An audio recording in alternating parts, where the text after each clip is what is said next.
What is happening, everybody? I hope you're all well, and welcome on back to Dragon Age Inquisition. As always, if you're new here or haven't yet, please do subscribe, leave a like and a comment, and of course, if you want to catch up on the rest of the Let's Play so far, go ahead and check the description below. I have the whole playlist down there in order for you guys. So, we got a level up right at the end of last episode, so I'm gonna take a little look at some of this. You chain yourself to your target. Okay, that's the one that, like, drags you with them. No stamina cost or cooldown time is very cool for this. That will just make... What does it cost? 20? Pretty good. What do we have here? When facing fewer targets, you group your knives so that the more blades that hit a single target, the more damage they inflict. That gives us an extra 25. Or we can get maximum distance. We don't need the maximum distance because this is directly following up on my leaping shot, so we won't need any of that stuff. We'll always be close enough. But before we decide on that, that's the wrong skill tree. Let's go into here real quick. So I either go explosive shot, which would be cool if enemies are grouped, or I get into rolling draw. Your next attack, whenever you make it, will knock down its target. I think this would buff my throwing knives, but I'm not sure if it does. But even if it does, I think it might only benefit the first throw, because it's multiple projectiles, right? It says your next attack, not your next ability. So I think that would only buff the first shot. I think the stealth might be a better idea here, you know, to drop all the aggro. And then I can just use my throwing blades from stealth. It won't do the 200% buff damage on the first swing, but we'll make sure that we're safe to do whatever we like. If you find Reposition or drop aggro if we need to. I'm going to do quick rounds. We talk to Varric. We do need to talk to Vivienne back here. And we also have some dialogue with Sera. But before I do that, you know what I should totally be doing right now is the war table. Because those operations can be ticking down while we're doing that kind of stuff. I'm not going to make a decision on the mages or the Templars yet. Beside all of that, we can actually be a little cheeky and do the opening quest of the mages, and then we can go ahead and figure out what we want to do after we do the opening quest of that. More XP when we get to chat to both of them a little. No. It's the Cult of Andraste, Missing Soldiers, Red Jenny. That's the Templar mission right there. And then we have the Storm Coast and Missing Soldiers in Ferelden. So, the Cult of Andraste. Before the Fifth Blight and the arrival of the hero of Ferelden, Haven was occupied by cultists who worshipped a dragon, one they believed to be Andraste reborn. Both the cultists and their dragon were long gone by the time the Chantry arrived to build the Temple of Sacred Ashes, but there may still be undiscovered passages in the mountains containing their relics. With a concerted search effort, it might be possible to unearth something useful to the Inquisition. This is a task best left to a few select agents knowledgeable regarding dangerous magic. I have just the ones in mind. I'm leery of what we might find in these passages, but we have enough soldiers for a search. They will simply need to be careful. I think we would be better off here sending Liliana's sneaky people to do this, right? They're not going to get caught in traps. They won't set anything off accidentally if there's some weird Lyrium magic cult stuff down there. Let's see what we have. We'll use Liliana for that. The Inquisition needs bees. I do not know how someone would come to this idea, but I can see the use. It is a large area to search, however. Know what ruins a party? Bees. I know a man who teaches how to jar them safe but angry. Stingy, no good for honey, but great for throwing. He's somewhere south. Okay. I can send runners among the bands. If this weapon can help, it will be found. It's too large an area to cover. Bounty hunters are a simpler bet. Yeah, I would like to send Liliana for this too. However, we don't have that luxury, so... Cullen's bounty hunters would take 21 minutes.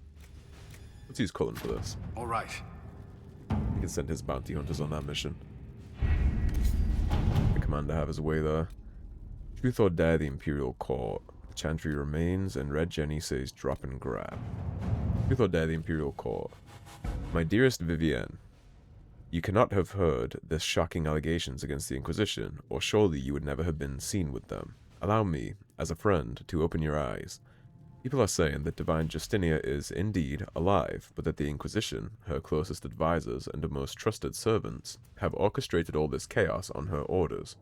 That it was Seeker Pentagast and Sister Nightingale who sabotaged the conclave in order to eliminate opposition within the Chantry and cut off the heads of the Mage Rebellion and Templars in a single stroke. To save your own reputation, you must escape this acquaintance immediately. With deepest concern, Vicomtesse Elodie de Moreau. Proving the Divine's death would just be used against us. We need to find the source of this rumor. We can't prove the Divine is dead, but we could escort people to the crater to see it for themselves. We need the support of the nobles to combat this rumor. I can arrange a few key visits. I think since this is political, it would be way better to use the political advisor, right? Let us begin. That seems like a common sense choice to send Josephine to go handle the political nonsense. Because that's all too much crap for me. Proving that she's dead would be used against us. Escorting them to the gravesite doesn't really prove anything other than we have control of the crater, so it'd be better to just quash that rumor, I think. Nothing to ask. Mother Giselle. Farewell, revered mother. Farewell. And depending on how long it takes to chat to all these people, we'll probably go back to the Hinterlands this episode and get looking for the wardens. I met an elven mage earlier. Solus, I believe he was called. Oh yeah, how'd I that go? admit I was surprised. I didn't expect to find mages among the Inquisition. Tell me, why were you at the Divine Conclave? The Circle had plenty of problems, but it's an institution we sorely need. I wish more people understood the truth of this. Justinia's death has shattered the balance of power in Thedas. If it is not restored quickly, countless lives will be lost. Mages, Templars, innocent people of all kinds now look to the Inquisition to decide their fate. Very interesting to have a pro-circle mage on team. I'll try not to let them down. Failure is a luxury we cannot afford, my dear. For almost 1,000 years, the world believed it was in the hands of the Maker. And now many believe you are the agent of his will. Whatever the truth is, that belief gives you power. And you'd like to help steer the ship, huh? Once this is over, the task of speaking for the Maker will be the Chantry's problem again. That's Certainly won't be reassuring to mine. hear. I've stolen enough of your time, my dear. Don't let me keep you. Yeah, I would prefer not to be forced into this position Yes? forever. Didn't ask for this, right? How do we help the Circle? Is there anything I can do to help your efforts at restoring the Circle? After the circles fell, their libraries were plundered by scavengers. 1,000 years of recorded knowledge in the hands of bandits. It makes me sick to think of it. I've received news that some tomes have been located, if you are interested in righting this wrong. Sounds good to me. I'll look into it for you. If you can take care of this matter, the Circle would be in your debt. And she can help me Yes? look for it too, because she's going to be in our party from now on to pretty deep in the game. I wanted to ask you about the Circle of Magi. Of course. What do you wish to know? Let's see how much she likes the Circle and why she does. Obviously she's pro-Circle, but let's see if we can explore why. If the Circle disbanded, how can you still belong to it? The Circle is an idea, my dear. And an idea cannot be dissolved. Many of the first enchanters voted for rebellion, caring little that anything short of a unanimous decision would pit mage against mage. Rather than dissolving it, Grand Enchanter Fiona's vote split the Circle in two. The rebels follow her, the loyalists follow me. I'm sure you two aren't exactly thrilled with each other then, huh? Fiona voted freedom, you voted loyalty. If you lead all the Loyalists, why are you only First Enchanter and not Grand Enchanter? Grand Enchanters are elected, and since there are no First Enchanters besides myself, no vote can be held.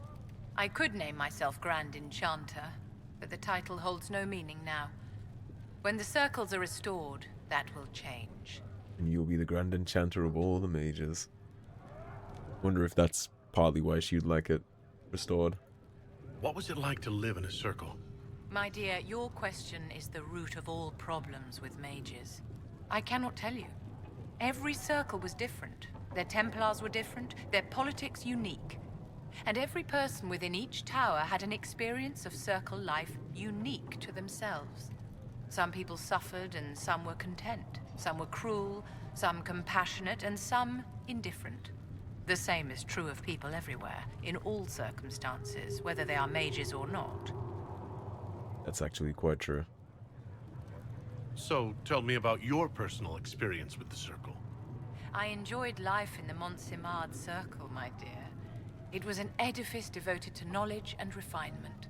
And mages need the company of other mages. No one else can truly understand the challenges we face, nor see the world as we do. And that is a gigantic part of the problem of why they take advantage of non-mages all the time if they're allowed, right? You must have been under constant supervision being forced by Templars to live in the tower. Was that hard to endure? My dear, I have a suite in the palace and a wing at my dear Duke Bastien's estate. I've never been forced to live anywhere. Most circles allowed mages to live away from the tower, either on their own or in service to the nobility. See? All that was required was permission from the first enchanter. Some circles were harsher in their restrictions. Kirkwall was the worst, but it was the exception. Most were quite permissive. Perhaps too permissive, in retrospect. See, you're not forced and trapped in there with no way out. You can live outside the circle. It's crazy the way that mages and Anders speak about the circles as if they're this cage pinning you down like you spend all your time shackled. You pass your heroin, and it's a mage that has the final say on whether you can leave or not. It's the first enchanter that has the last say on that, not the knight commander. It is the first enchanter. Again, something worth noting. How did we come to this state where the Circle's in revolt? A failure of perspective that infected circle leadership. Mages lived solely in a world of Templars and mages. They could not even imagine what was beyond the tower walls. Kirkwall gave the world a reason to remember its fear of magic. A mage killed hundreds with a snap of their fingers. Across Thedas, a new tangible fear of magic grew. Commoners and nobles alike called out to the Chantry for protection. But the malcontents in the towers thought nothing of this. They cared only for themselves and for their anger at the new Templar restrictions. When a mage attempted to assassinate Divine Justinia, again, the mages protested the investigation. The leadership chose to vote on independence based on the intolerable conditions imposed by the Templars, sparing no thought to the fact that magic was more feared in the aftermath of these attacks than it had been since Tevinter's day. So long as they had their freedom, they could care little for riots, angry mobs, or about pitting mages against each other. You know, when you listen to her perspective, it makes it quite an easy choice between the mages and the Templars, doesn't it? But another mage tried to assassinate Justinia again, and this is before the conclave exploded, and then the Templars wanted to investigate the circles, and the mages said, "Kiss my ass." And they would rather just fight for it than just allow an investigation, and they didn't like that restrictions were upped on some of the circles because of the actions, but that's the way it works in every aspect in real life. The bottom line is, the mages think they're special, and they can do whatever they like, and when they don't get to, they claim that they're oppressed. That's how it seems to me. Are you familiar with Grand Enchanter Fiona? We've met. Before her horrendously ill-timed and selfish vote for independence, I thought her adequate at her job. In her dotage, she could not handle looking after the well-being of so many people. We would have done better to replace her years ago, to let her spend time gardening.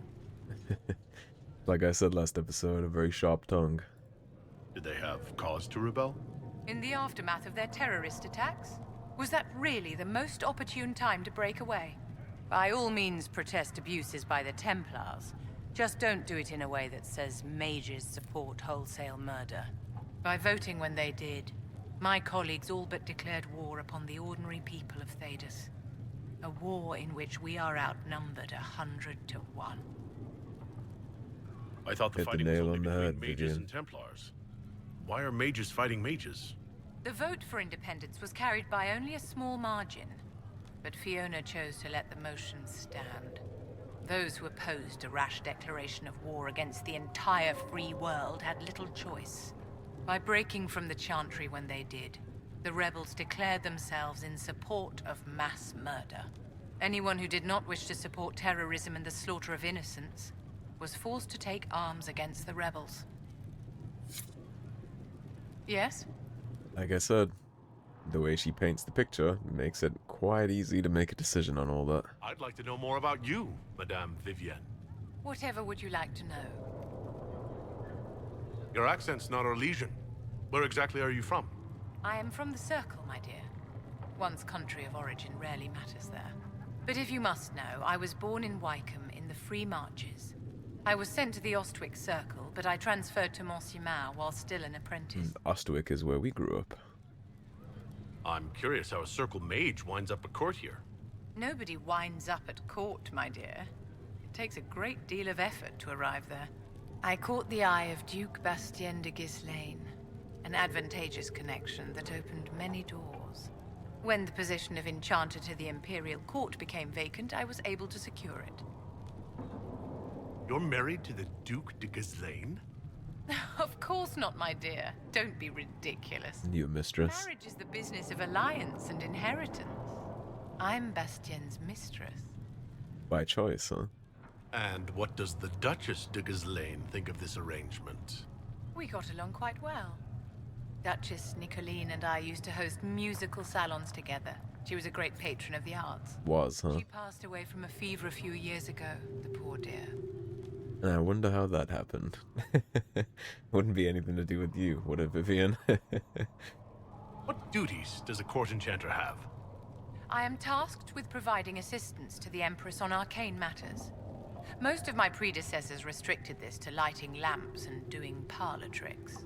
In such troubled times as these, however, I provide political advice to Her Majesty on the subject of the Mage Rebellion. Why not try our luck here? Do you think that you and I might someday... You and I? Don't be absurd, my dear. Oof. Job done. Got a quest out here. Excuse me. I've got a message for the Inquisition, but I'm having a hard time getting anyone to talk to me. What's the message? We've got word of some Tevinter mercenaries gathering out on the Storm Coast. My company commander, Iron Bull, offers the information free of charge. If you'd like to see what the Bull's chargers can do for the Inquisition, meet us there and watch us work. The hell of an offer. What can your Bull's Chargers offer the Inquisition? We're loyal, we're tough, and we don't break contracts. Ask around Valroyo. We've got references. Iron Bull is an interesting name. Iron Bull? He's one of those Kunari, the big guys with the horns. He leads from the front. He pays well, and he's a lot smarter than the last bastard I worked for. Best of all, he's professional. We accept contracts with whoever makes the first real offer. You're the first time he's gone out of his way to pick a side. Why did your commander send us this information? Iron Bull wants to work for the Inquisition. He thinks you're doing good work. I look forward to meeting this Iron Bull. We're the best you'll find. Come to the Storm Coast and you can see us in action. We will definitely be investigating that connection. So how good it is to have a Canary companion in Dragon Age Origins. If I can get another Sten on board. Chasing the Lord Seeker, I hear. Anyone who thinks they need Lord in front of the name, that's bad. Bet he's That's got a fair portraits point. taller than he is. That's your first clue to a total arse. Fact. That is incredibly accurate. Can we just kick her out? That's not happening. What do you think about the people who have gathered? Which, the ones who do things, or the ones who give orders? What do you think about Solus? What about Solus? Solus. His head's cramped up 1,000 years ago. Anything to say about Varric? Varric? Too clever. Always saying something, but never saying it straight. Damn, her assessments on people are very interesting. What's your opinion of Vivienne? She's a bitch, but she knows. Be better. She's definitely a bitch. But it's quite endearing from my perspective. Thoughts about Cassandra? Not as buttoned up as she plays, right? Tough though. I'd stand behind her in front of anything. I think Vivienne would probably be my romance option for this game if it was a romance option. Unfortunately, she's not. What do you think about Too our busy marrying up the court, I ambassador guess. and commander? Liliana is pretty in places. Swear I've seen her too. Or heard she used to play. But that'd be mad. Now Josephine, she's as good at humbling her kind as I am. Just with less manners. Knows her business if she has to have it. And Cullen, suppose if you want a jackboot, you get a big one so you can grow into it.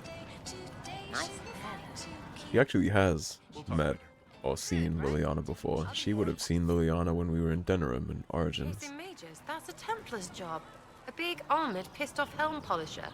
Not too late to go find some. Or stay home. We'll probably be trying to find some. So, where do you come from? Tell me about yourself. What about me? You're skilled. Who taught you how to use a bow? No one. That seems unlikely. Put an arrow in that man's mouth quite accurately. Here and there. Mostly it just makes sense. It's not like that for you. Oh, certainly. Not a day's effort for the naturally gifted like us. Well, it's not like that. It takes work. A bit. Not like Cullen and his peps. I mean, you miss, then you don't. Is it that hard to see when it's wrong? Is it an elf thing? Most I know couldn't find an arrow sitting on it. Right.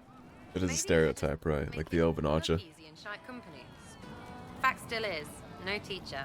Where would I find one in alleyways anyway? Make it look easy and shy company. How about the basics? Where are you from? Ferelden? I got that from the accent. Where in Ferelden? All over? Okay, fine. Denerim for a bit. South, north, wherever I want. There are no connections you want to mention at all? Nope. It's complicated. I don't like complicated. Let's leave it at that. Maybe. The maybe sounds like a for now. You're not like most of the elves I've met. Thanks, right? Or was that an insult? Suppose I could go barefoot and whine more. That's soulless, right? Right. Never be as good as we were. Well, who's we? I'm just fine. God, I love that attitude. I think there's more to it than that. A few thousand years more. Hey, someone wants to be angry about old debts, be angry. Be a terror that never lets an enemy forget. But if you're digging it up so you can wear it, that's just weird. I mean, the Dalish don't really know. They have stories, but that's all they are. It's all fancy dress, not history. God, you're intelligent for a crazy We'll talk bitch. later. You say so. A whole bunch of that makes sense to me. She is spitting straight facts about a whole bunch. Alright, Vivienne, do we want you to also be able to do barriers, or do we want to just make you a straight DPS mage? Because Solus is going to be the healing battery, so we could just make Vivienne a unit.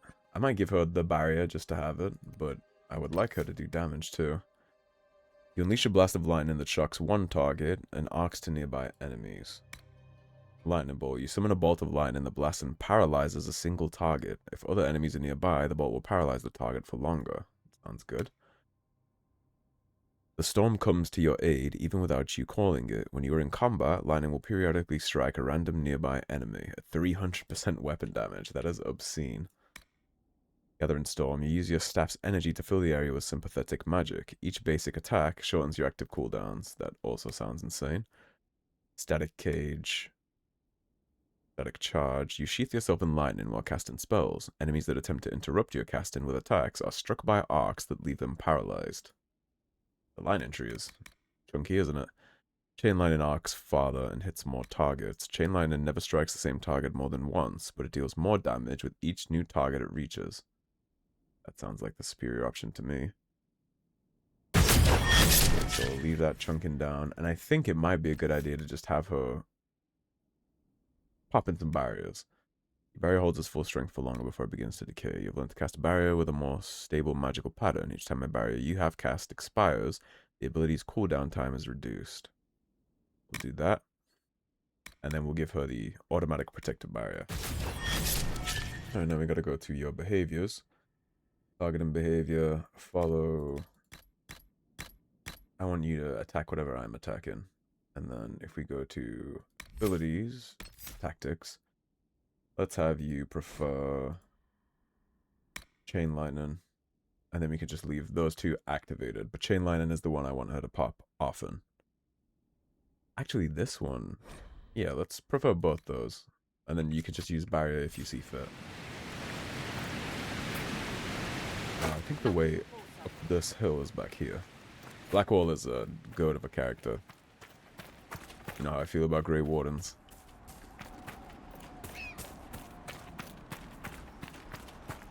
And this quest is the reason I didn't come up here the last time we were here. There's a lot of stuff back here, and we could just take care of all that the first time we're up here. We are going to have to run the long way around, though, I think. Because you cannot swim in this game, and there's a lot of water in this game, so it ends up pretty unfortunate that you can't swim. But we can just mosey on around the long way. There's actually a quest here with that basket right there, but I don't think we can access that yet. This part is probably shallow enough for us to cross.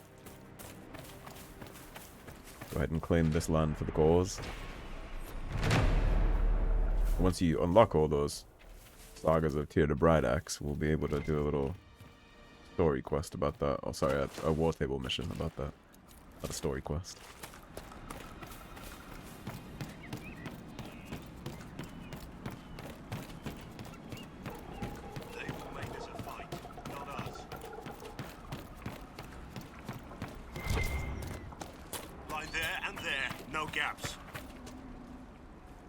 Remember how to carry your shields. You're not hiding, you're holding. Otherwise, it's useless. Blackwall. Warden Blackwall. You're not... How do you know my name? Who said... Ah!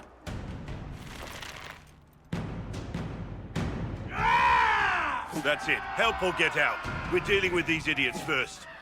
Conscripts, here they come! Conscripts? How are you? Make them come to me! You're dead, bastard! No, I think you're the ones that are dead, actually. For that! You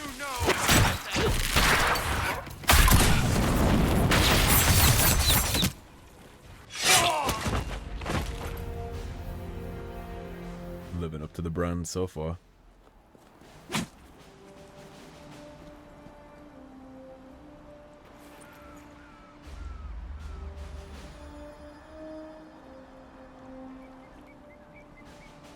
Sorry, bastards.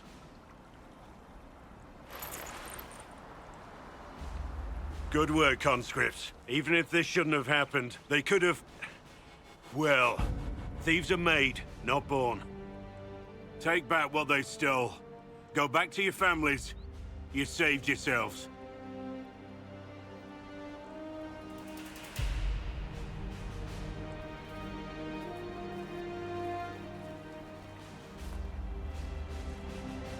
You're no farmer.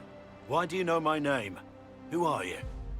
I'm guessing he conscripted them to make sure they defended themselves. He spent a lot of time talking to them right there to make sure they felt no guilt about killing them too. I know your name because I'm an agent of the Inquisition. I'm investigating whether the disappearance of wardens has anything to do with the murder of the Divine. Maker's balls. The Wardens and the Divine. That can't... No, you're asking so you don't really know. First off, I didn't know they disappeared. But we do that, right? No more blight, job done. Wardens are the first thing forgotten. But one thing I'll tell you, no Warden killed the Divine. Our purpose isn't political. So where are the rest of you? I haven't seen any Wardens for months. I travel alone, recruiting. Not much interest because the Archdemon is a decade dead, and no need to conscript because there's no blight coming. Treaties give Wardens the right to take what we need, who we need. These idiots forced this fight, so I conscripted their victims. They had to do what I said, so I told them to stand. Next time they won't need me. Grey Wardens can inspire. Make you better than you think you are. I wasn't aware Grey Wardens could take whatever they want. It's complicated. If there's a blight, everyone has to help the effort to fight it. The treaties are ancient. Outside of blights, it's as binding as a clever tongue can make it. Ain't that the truth? Man, Grey Wardens are cool, and he's right too. Grey Wardens can inspire. Do you have any idea where the other Wardens could have gone? Maybe they returned to our stronghold at Weishaupt? That's in the Anderfels, a long way north. I don't really know. Can't imagine why they'd all disappear at once, let alone where they'd disappear to. Why haven't you gone missing like the rest of them? Well, maybe I was going to. Or maybe there's a new directive, but a runner got lost or something. My job was to recruit on my own. Plan to stay that way for months. Years. They all do kind of do that, right? I mean, Duncan was traveling around recruiting on his own, and he was a commander. It's been a pleasure, Warden Blackwall, but this didn't help at all.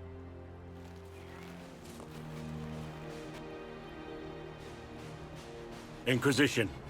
Agent, did you say? Hold a moment. The Divine is dead and the sky is torn.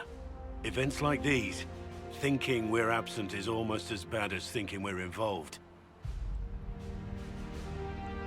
If you're trying to put things right, maybe you need a warden. Maybe you need me. And this is my favorite line in the entire game. The Inquisition needs all the support it can get. But what can one Grey Warden do? Save the fucking world if pressed. Look, maybe fighting demons from the sky isn't something I'm practiced at. But show me someone who is. And like I said, there are treaties. Maybe this isn't a blight, but it's bloody well a disaster. Some will honor them. Being a warden means something to a lot of people. Definitely means something to me. Save the fucking world if pressed. He's completely right. Proved that time and time again. I love that line so much. What can one warden do alone? Save the fucking world if pressed. Amen. Welcome along. Warden Blackwall, the Inquisition accepts your offer. Good to hear. We both need to know what's going on. And perhaps I've been keeping to myself for too long. This warden walks with the Inquisition. This Inquisition is very happy to have you. Let's get Blackwall in the party right now, actually. We'll cast take a break. Yeah, he is very, very, very, very cool. Even his intro, right? Helping those people learn how to defend themselves and their families, conscripting them so they have no choice and no guilt, and then releasing them so that next time they don't need him, they can just defend themselves like he wants them to in the first place. Very cool. And his whole line too, Grey Wardens can inspire, make you better than you are, and all that stuff. All true. Absolutely love every single piece of that. Card paper. A letter found on the body of a bandit who stole from refugees in the Hinterlands. The ink is smudged, and only a few sentences can be made out. You can die pretending you earn back your soldier's honor, or you can do something with the skills that son of a bitch taught you. Spend some time with my boys. No one will know who you are in Ferelden. And it's not so bad. A little bit of smuggling, a little bit of extortion. You'll get used to it. But they're taking in either retired or fired soldiers. Wherever those bandits are holed up here. Check out this farm stud. Got any goodies in here? Seems like there should be. Just a book. The Orlesian Empire. There are many lords and ladies in Val Ryo, and I mean this literally. Once, the system of noble titles in Orlais was labyrinthine. There were barons and baroness, and baronets and sir barons, and a horde of others, each with its own origins, and its own nuances of comparison. The Orlesian aristocracy is ancient, and much given to competition. All the nobility play the grand game, as it is known, whether they wish to or not. It is a game of reputation and patronage, where moves are made with rumors and scandal is the chief weapon. No gentle game this. More blood has been drawn as a result of the grand game than any war the Orlesians have fought. Of this I am assured by almost every gentleman here. As far as titles went, everything changed with the coming of Emperor Draken, who established the Orlesian Empire as it exists now, and who created the Chantry. There is no more venerated figure in Orlais. In Val Ryo, the statue of Draken stands as tall as the statue of Andraste. Draken determined that the grand game was tearing Orlais apart, so he abolished all titles beside his own, and Lord and Lady. I am told, with some twittering amusement, that this action did not end the grand game as Draken had intended. Now the lords and ladies collected unofficial titles rather than official ones, such as the Exalted Patron of Tassus Clay, or Uncle to the Champion of Trems. It is a headache to remember such titles, and one winces to think of the poor doormen at the balls who must rattle them off as each guest enters the room. The aristocracy is different from Ferelden in other ways as well. The Orlesians' right to rule stems directly from the Maker. There exists neither the concept of rule by merit, nor the slightest notion of rebellion. If one is not noble, one aspires to be, or at the least, aspires to be in the good graces of a noble, and is ever watching for a way to enter the patronage of those better placed in the grand game. And then there are the masks, and the cosmetics. I have not seen so much paint since the kennels at Highever, but that is another story. From Beyond the Frostbacks by band Teoric of Westhill, 920 Dragon. So he attempted to abolish the entire grand game thing, and they just made it worse, I guess. Now they didn't drop any of the titles, they just made up new ones to fight over. Again, it's all very Orlesian. Anyways, I think that is a pretty good place to wrap on up before we start exploring down the rest of these locations that we got to get going on. We do have the Red Cliff and Hushed Whispers that we can get to going on now. There's some Red Delirium down there that we can't get until pretty later. We're going to need a chunky party build for that. We are missing one rift down here, and then we can explore this part of what's left over where the Mercenary Fortress is that we've been hearing so much about, and get the bear claws too. So, thank you for watching. As always, if you enjoyed the video, don't forget to subscribe, leave a like and a comment on your way out, and I will see you soon with more Dragon Age Inquisition. Take care, everybody. Have a good day. Peace.